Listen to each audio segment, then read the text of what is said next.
Good afternoon, everyone. Good afternoon, everyone. Hello. My name is Merle Perkins, and this is Kevin C. Smith, and we are honored and delighted that we were asked to sing an opening number for this dedication today. Both Kevin and I have big connections to Brookline. Actually, my husband and I got our marriage certificate right here. Our children go to Brookline schools. We have worked with a group called Urban Improv from a company called Rehearsal for Life that has worked doing social emotional learning kind of education and moral development education in Brookline schools as well as Boston, and it is quite the honor. So the sculpture is not unveiled yet, but when you see the face of the sculpture, I'm hoping that this song will really capture some of the idea of what you or many people might feel when they walk into this hall and they look over and they see it. Is there anything else? I think that's pretty much all we're going to say about it.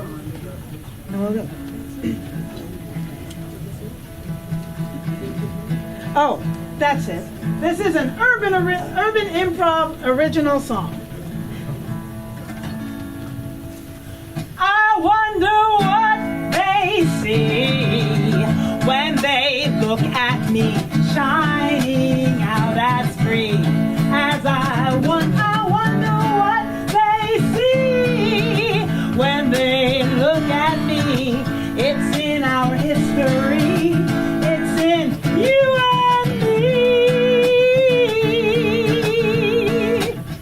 I wonder what they see when they look at me shining out as free as I want. I wonder what they see when they look at me.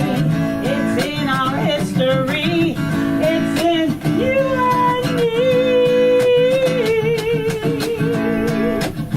We're different cultures, different religions, different races of color and hue.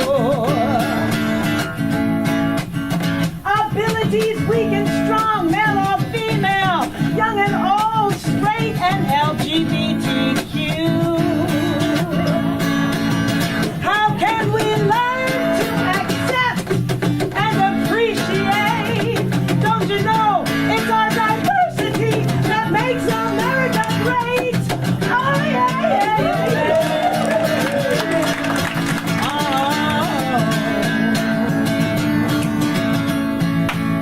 I wonder what they see when they look at me shining out as free as I want to be. What do they see when they look at me?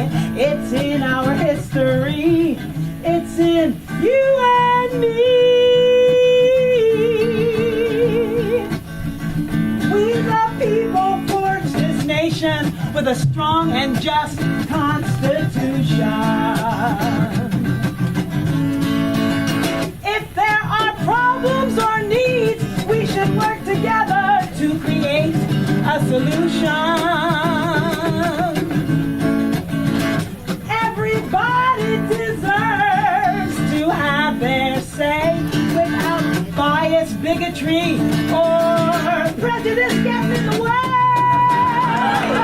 Yeah, yeah, yeah. Oh,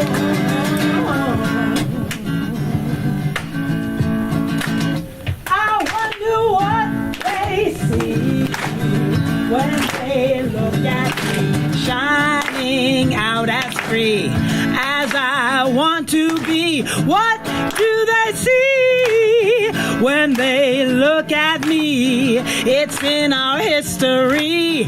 It's in you and me. It's in our history. It's in you and me. It's in you and me. It's in you and me.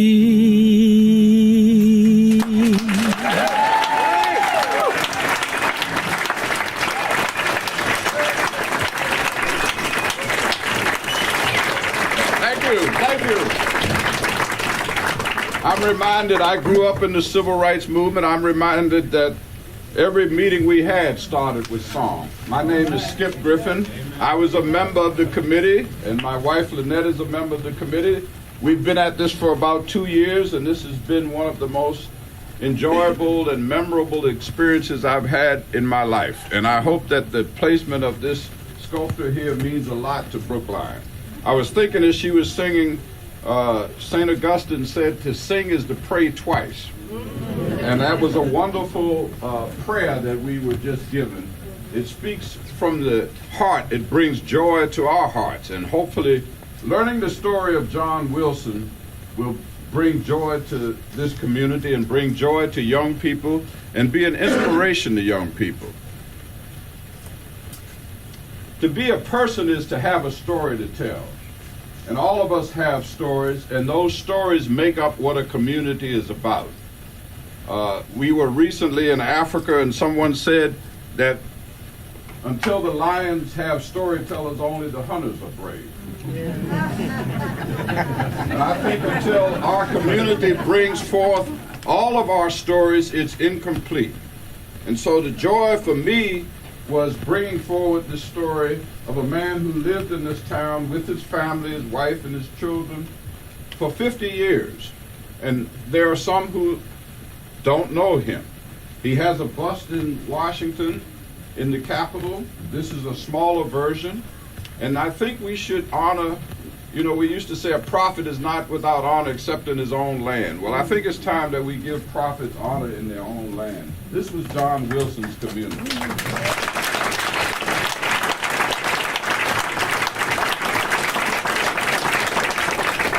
Telling his story makes all of us richer, and it makes this community richer.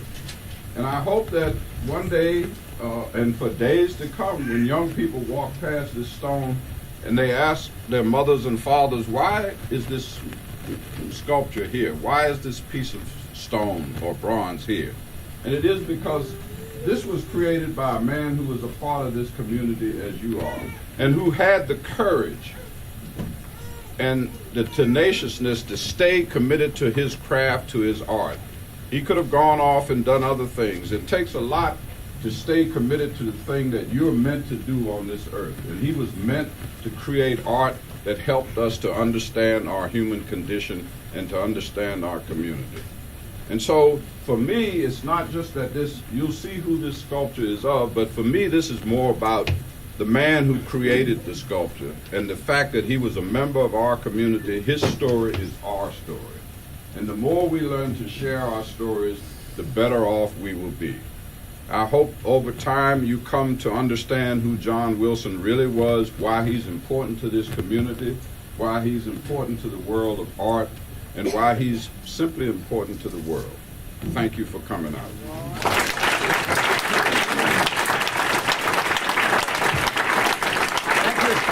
Thank you.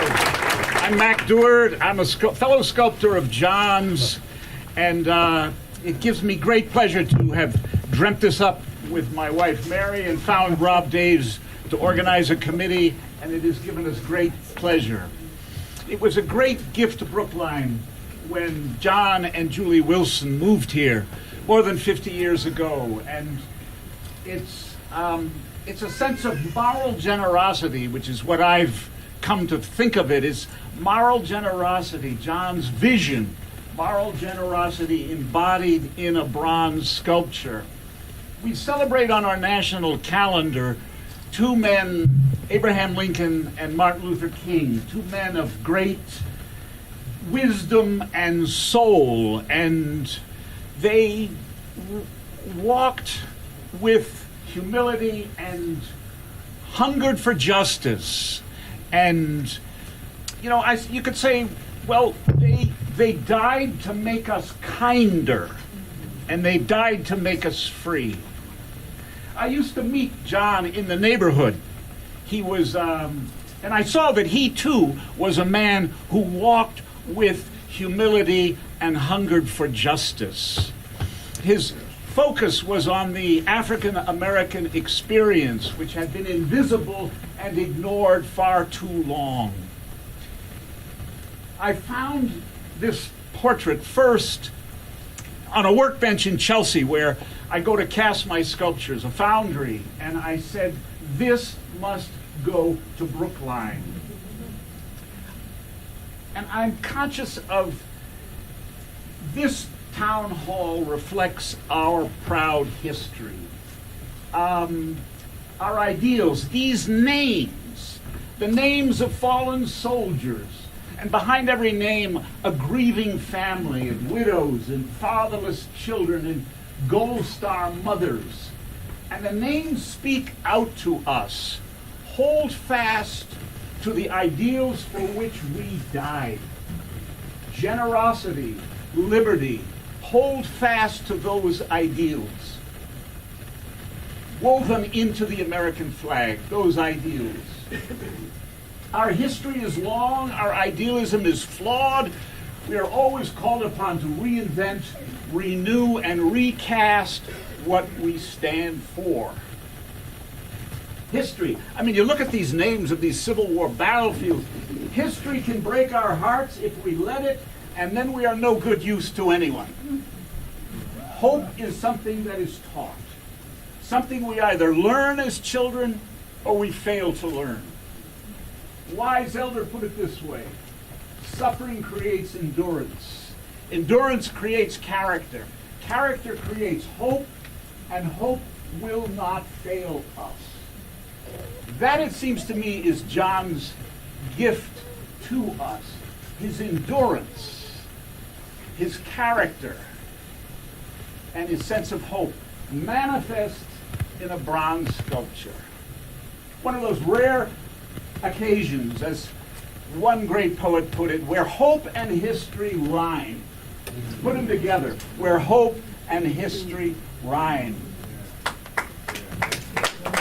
I'd like to introduce Julie Wilson, who knows this story 7 ways to Sunday. Present at the creation, Julie Wilson.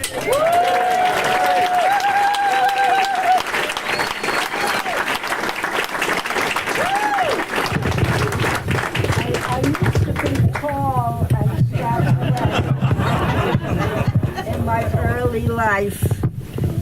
Now I go to kindergarten and they accept me. Thank you.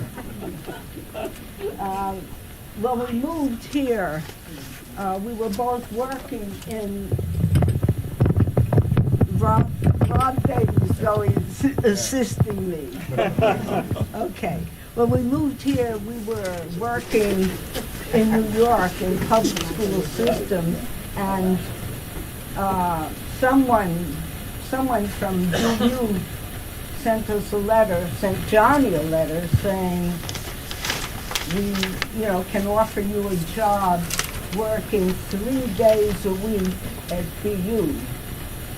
And for him, that was a miracle, because he was struggling, obviously, as a school teacher 5 days a week. And so he said, let's go. We had 2 children, and I wanted good schools for my 2 kids. And so I asked a friend in Brookline, in the town of Brookline, do you know about good schools? And of course he said, come here. And we did, except that he said, maybe Johnny shouldn't go, because some landlords are somewhat prejudiced. And if they see John Wilson, they may decide not to rent the apartment to you. So let's just you and I go. Both of us went. I signed the lease, And clearly, when the landlord saw our family moved in, he looked crestfallen. You know, and he found out that there was no legal way to evict us because I had signed the lease. And what was interesting to me is that there was this committee against racism that had formed in the early 60s. And they were a committee who eventually, someone in the committee told the landlord, don't try anything because we have lawyers in our committee who will fight the case for you. He did not, the landlord, try anything. And we lived there for a year. My children went to school in Brookline for a year.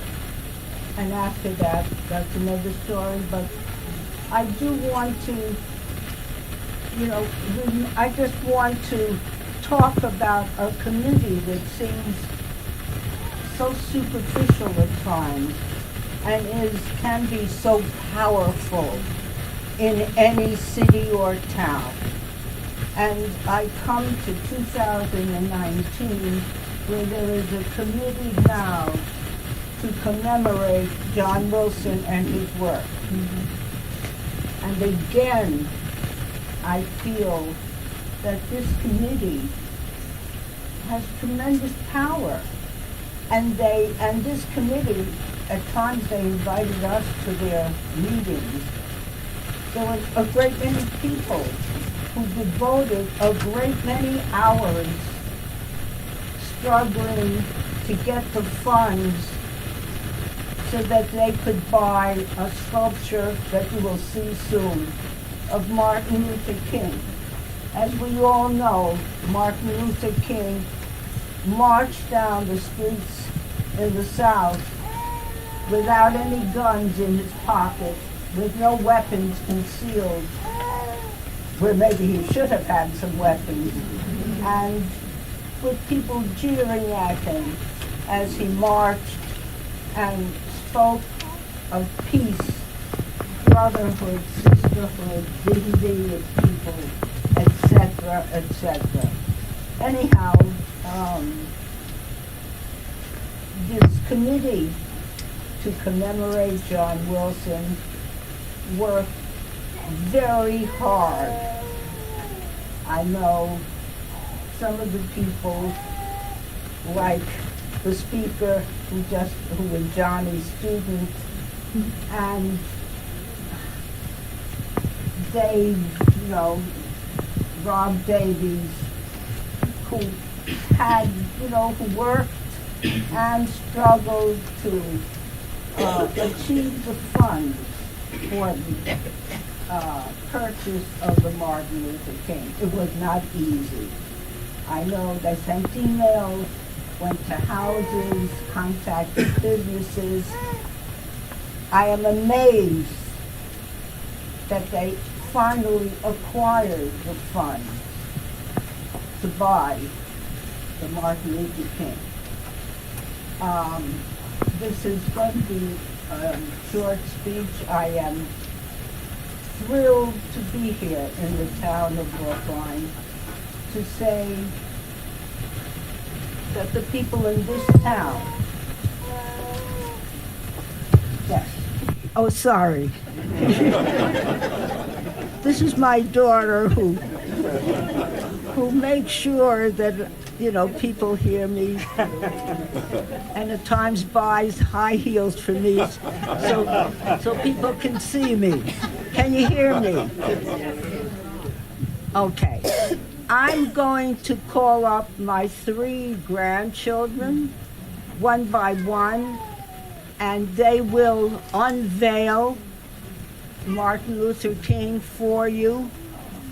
They are the symbols of generations to come, and I know your children, your grandchildren, and those who are yet to come will appreciate the message of Martin Luther King in this town of Brookline. And so I will call you up one by one. The youngest is Maya Rosenstein Wilson, who's 13.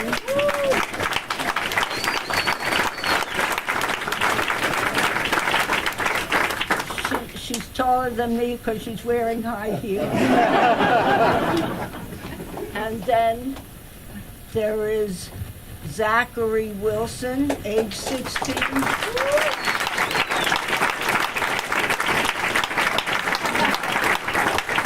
Going to Brookline High. And the third, I have four, but one of them, who is also a gifted artist, is in Columbia at this point. So I will call my third granddaughter up, who is old. Jackie Wilson.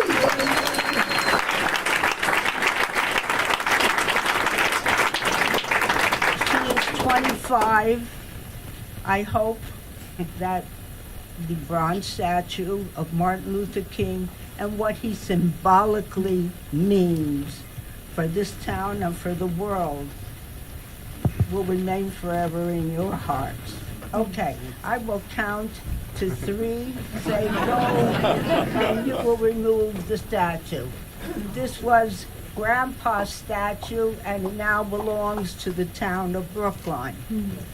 1, 2, 3, go.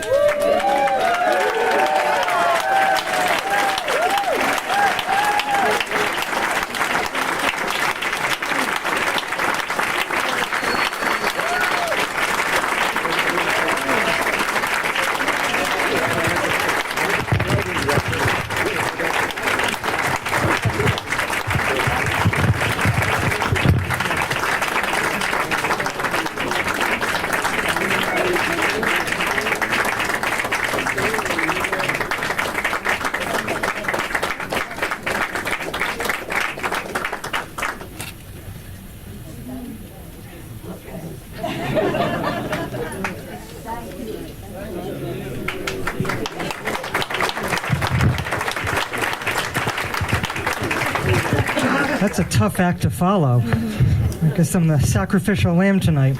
Good afternoon. My name's Ben Franco. I'm a member of the Select Board here in Brookline. And my role today is relatively simple, and that's to represent the town and express thanks and appreciation to those who made this day possible and the placement of the bronze head that we just unveiled possible.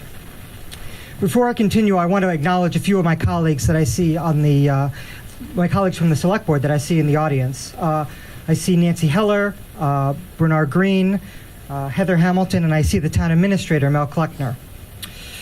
So now, without further ado, on behalf of the Town of Brookline, I want to thank the committee to commemorate John Wilson, members of the Brookline community, and others who gave of their time and money. Of course, the Wilson family, Martha Richardson, and all who enabled this generous gift of John Wilson's sculpture of Martin Luther King to the town.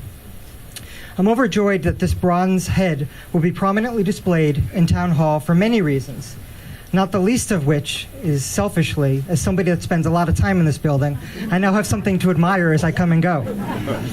On a more serious note, I'm proud as a believer in the transformative power of art that this sculpture represents another piece of public art displayed in this building, and even prouder that the placement of the sculpture recognizes a nationally acclaimed artist who lived too quietly amongst us. Again, thank you to everybody who played a role in making today possible. My time is short, but I want to conclude by sharing a hope for the future with you. The now former president of Harvard University, Drew Faust, gave a speech several years ago in which he spoke about the importance of observation, which he called noticing or being a noticer. In that speech, he quoted several prominent Harvard faculty members and thinkers to underscore what is possible when one stops and thinks and observes. I want to conclude by sharing 2 quotes drawn from those remarks by President Faust. First, I'll share the words of Professor Jennifer Roberts, who teaches a course at Harvard entitled The Art of Looking, which instructs students to stand in front of a painting for several hours and note their evolving observations. Professor Roberts said, "Just because you have looked at something doesn't mean you have seen it." And the second is a quote by psychiatrist R.D. Laing, known for his writings on mental illness. "The range of what we think and do is limited by what we fail to notice.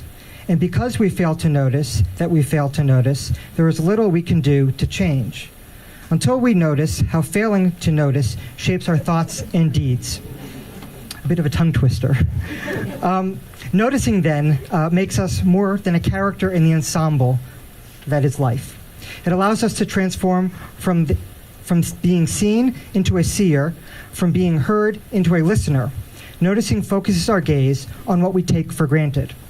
My wish is that this Wilson sculpture that we unveiled today will make us into noticers, and that it will, as we come and go, inspire us to be more careful observers of what happens in this building and in the broader Brookline community. I hope that John Wilson's bronze head inspires us to see where we are falling short, to notice our failure to notice. Thank you again for all who played a role in making today possible. And I think one of our new state representatives, Tommy Vitola, is up next. So I'll welcome him.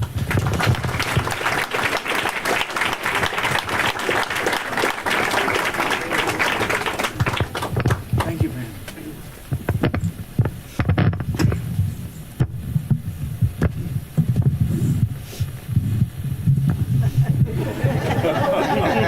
I can see you're taller.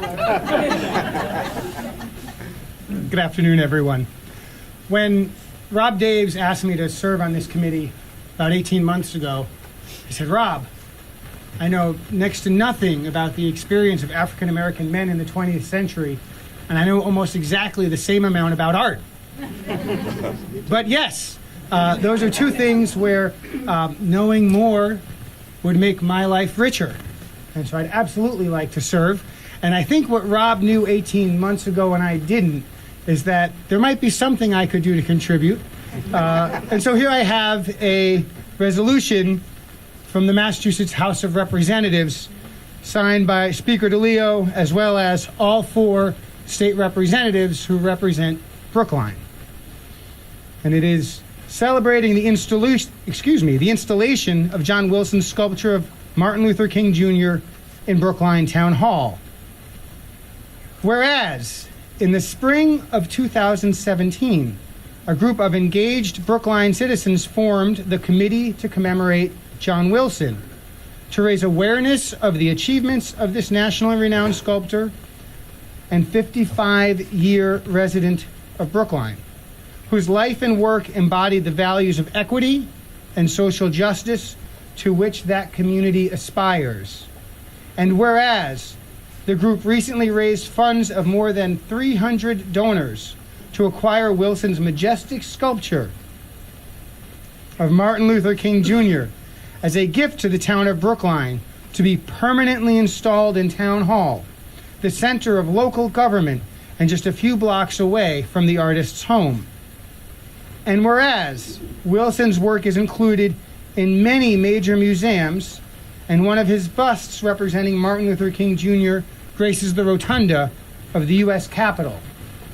And whereas Wilson's work expresses the emotions and perspectives of life as a black man, a view rarely expressed in mainstream art of his day, while describing moments of deep human connection.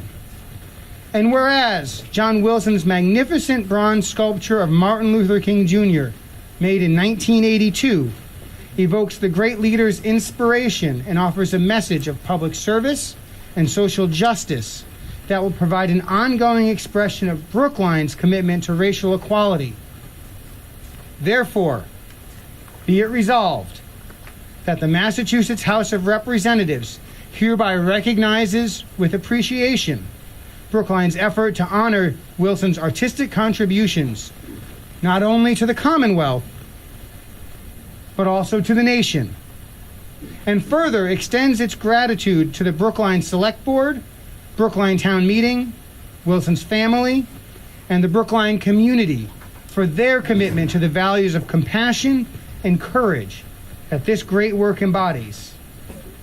And be it further resolved that a copy of this resolution be forwarded by the clerk of the House of Representatives to the town of Brookline. That's this one.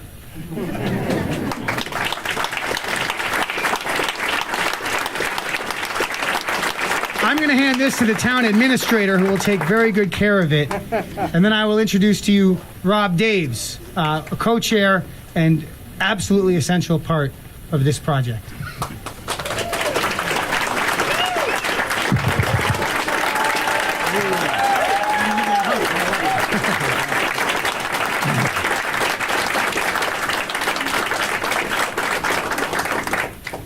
I think we should add another whereas. Thank you, Tommy.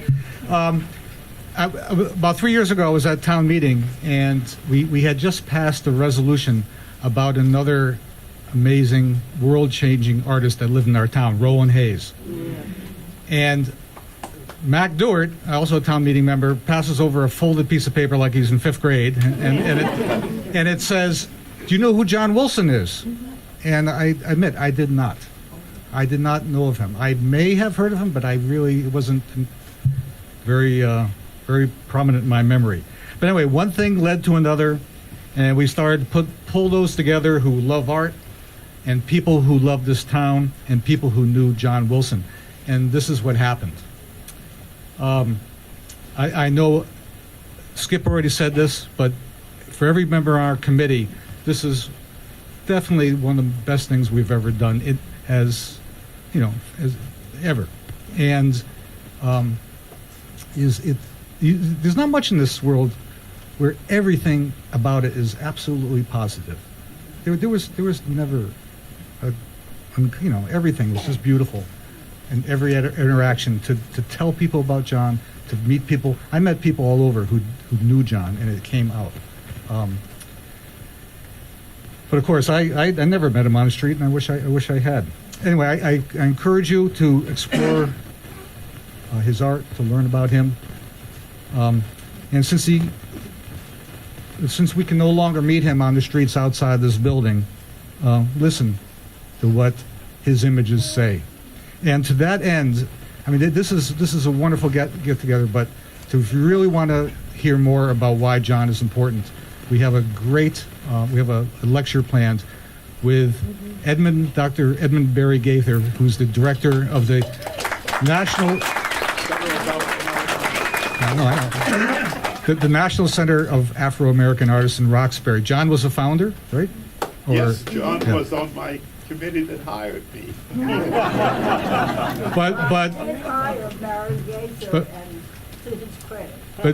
But Barry is the art historian who can really blow your socks off about why John's important.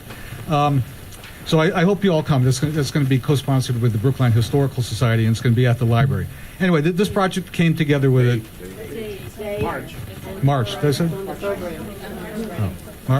March 24th. Sorry.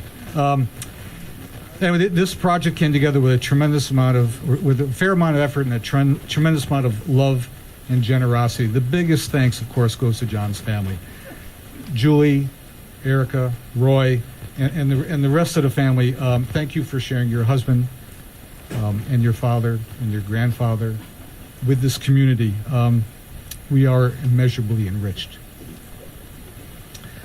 Martha Richardson, your love of John. Martha is in charge of the art of John for the Wilson family, and she runs the gallery on Newbury Street. So your love of John pours forth every time you speak of him. There you are. Yes.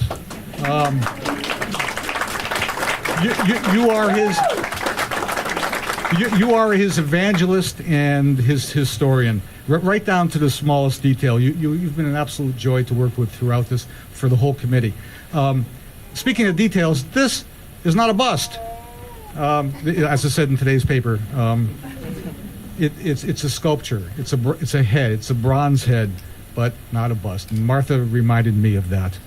So we do the best we can. Okay. So first, I want to thank some members of the committee.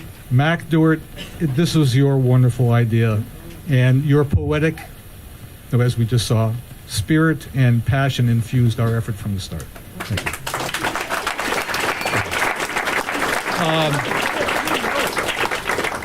Skip, like Mac, if you didn't figure it out, is the son of a preacher also.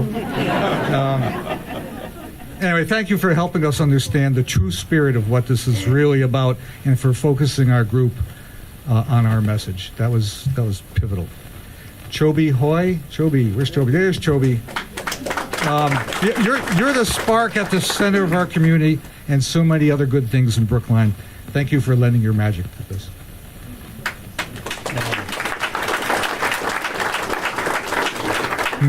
Where's Mary Dewart? Mary,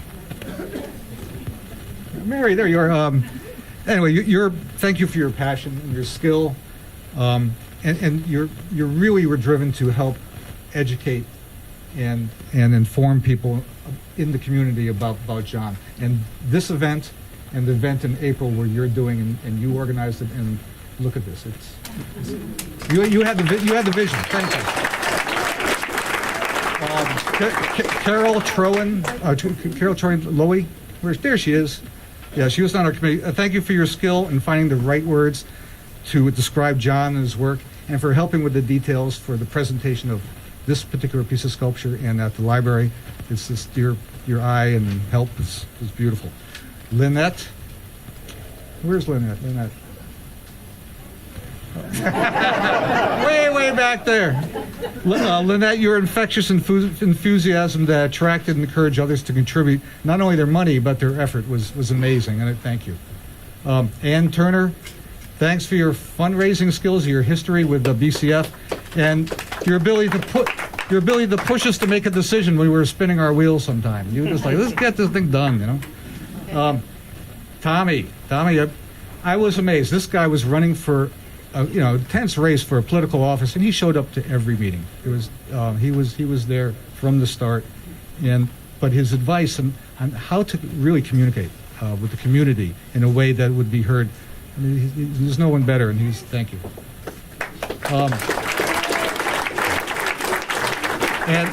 And Mark Gray, a longtime town meeting member, a neighbor of John. He pulled together the Harris Street neighborhood, and that was a wonderful thing. Everybody got together, and they really loved John and expressed it, and that I think that was wonderful. I'm getting close to the Brookline Community Foundation. This, especially Jenny Amory, their executive director. None of this would not have happened without their tremendous support. They gave structure and they gave guidance, and they collected the money for us in a way that made it legal, but was. But really, they perform so many things for this community. They really deserve all the credit that they should get. Thank you for the town of Brookline and the select board. Ben, thanks for coming here. Neil would have been here. He had to stay with his mom. But from the very beginning, Neil, the select board, Mel Kleckner, they were instantaneous in their acceptance and their enthusiasm for this project. The Lloyd Jeleno from the diversity department, Caitlin Haynes Starr, also in the diversity office were amazing, and right down to the electrician to put in the light, and the staff that helped us drill holes in the floor to mount the sculpture. They were behind us all the way. The biggest thanks goes to all the people in Brookline and beyond. It's not just Brookline. There were people who are friends of John Wilson from far away even, who contributed. Businesses, especially Boston Private Bank, they stepped up large. And thank you for that. They made a beautiful ad in our program. Take a look. The families, the individuals, the organizations, over 300 people came together. They gave generously to this. And this is pretty spectacular, what happened. Anyway, now we have John Wilson's Dr. King here, and it's at the very center of our civic space, and generations will thank us for doing that. So I just would like to welcome Merle and Kevin back. And then afterwards, please stay. We have some refreshments in the other room, and We all get to schmooze.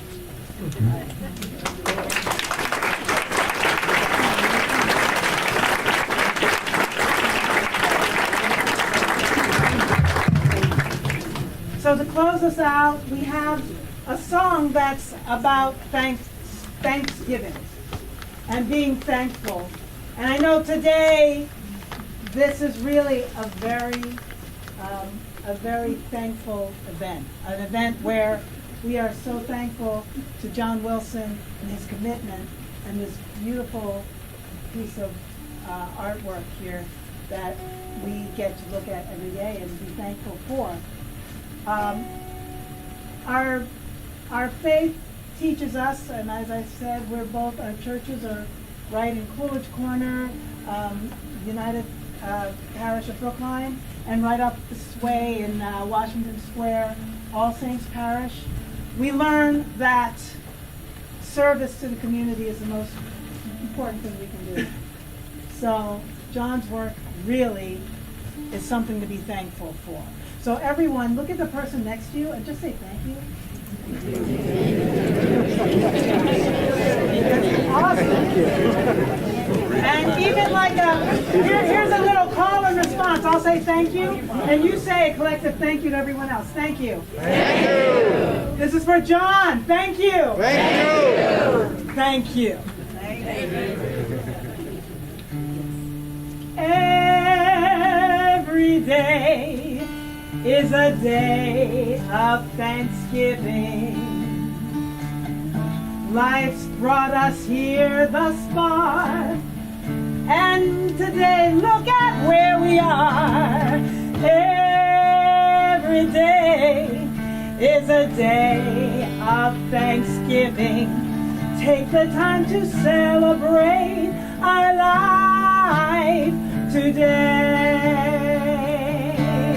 Oh, every day is a day of Thanksgiving. Life's brought us here today. There's cause for thanks in every way. Every day is a day of Thanksgiving. Take the time to celebrate our life today. We're grateful for John Wilson, who has brought us here today. Pain and oppression, well, he gave us love and creativity.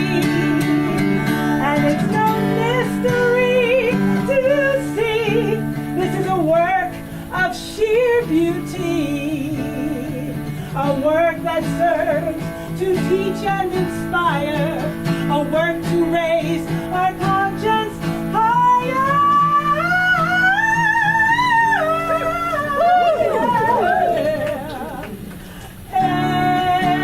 Every day is a day of Thanksgiving. If you know it, sing it. Life's been so good to me. Every day life's blessing me. Every day life's blessing me. Every day is a day of Thanksgiving. Take the time to celebrate our life. Celebrate our love. Celebrate our love. Celebrate John Wilson. Celebrate John Wilson today.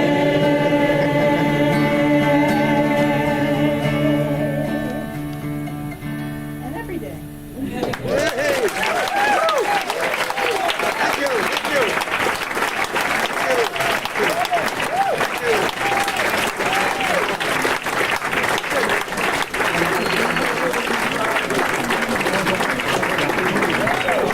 That's all, folks. So stay and have some refreshments. In the other room.